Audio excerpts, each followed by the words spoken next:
Hi, I'm Dr. Gail, and I'm a starseed healer. I want to thank every one of you new subscribers for subscribing, and my old subscribers. Thank you, thank you, thank you. I'm so glad you're interested in my stories. When I started this, I wasn't sure if anybody would be interested in them, but apparently y'all are, and I appreciate it. Now, today I have another story, and this is for entertainment purposes only. Now, I have a spirit guide. My main spirit guide is named Matky. It's Matky. And she has been with me forever. She helps me with everything. She helps me with the healing. She helps me with sessions. She helps me with everything. And she takes me to the Akasha records. I mean, she's just my little helper all the time. And yesterday, she wanted to take me to her planet. Now, I have never been to her planet, didn't know much about her, and she had always told me in the past that I wouldn't be able to pronounce it or I wouldn't know much about it. So I was real honored that she was going to take me there yesterday. Now, Matky is a little blue being who's really petite. She's cute as she can be. She has a bubbly personality. She's like a little chatty Cathy. And the most remarkable thing about her is her head has a shape of almost like a crown. That's the shape of it, but it's part of her. And whenever she's talking, or even especially when she's laughing, it's moving. It looks like jello. It's moving all the time. And you just sit there and stare at it because you're so mesmerized by the movement of the top of her head. She does have dark blue eyes, and she is light blue, and her skin is like transparent. So when you're seeing the blue, it's almost like it's the fluids that's inside of her.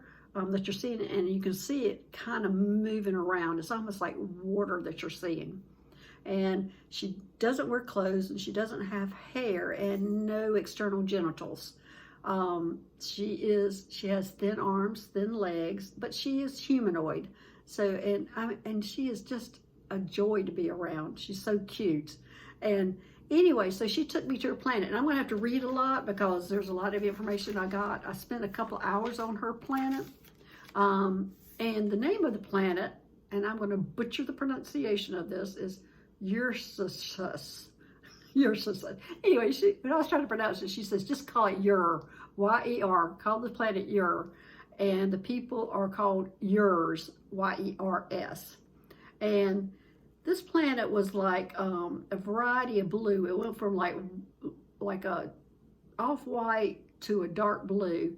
And it was sand-like material, but it wasn't sand, but it was that type of material. And there were a few sparse trees in the background, but what I was looking at was mainly a lot of huts, and they looked like igloos. And didn't have much inside. Actually, they looked almost like igloos, except they were made out of the sand material that they have there. And they had like a bed in there, and a chair and a table, and it's a family that lives in each one of these huts. And there were rows and rows of them.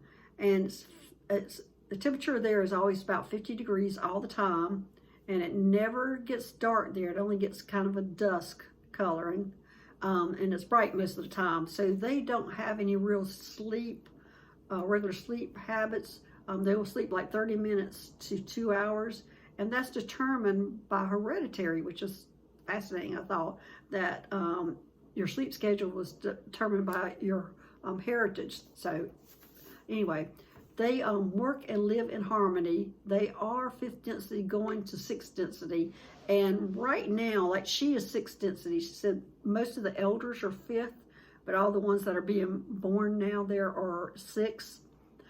They don't have any real food. They either have liquids, or sometimes they have pills. They do still have male and female. They don't have, but they only have 3 children, and either the male or the female can carry that child. So they don't have sex. They have a mental union, and this mental union is what creates the child, and either the male or female can carry it. There's no military. The leaders are the elders, and you can tell the elders because they were the dark blue. The youngs started off as kind of off-white, and as they get older, they were a dark blue. Now she was a light blue, so she was obviously very young. They are telepathic, very tranquil, high vibrational. They love getting together in groups of like 15 to 20. They'd sit in a circle, and the purpose of that circle was to manifest. So they would go into meditation, and I'm not sure if there was just a certain amount of people that did it or if they all took turns and did it, but I literally got to see them manifest a hut.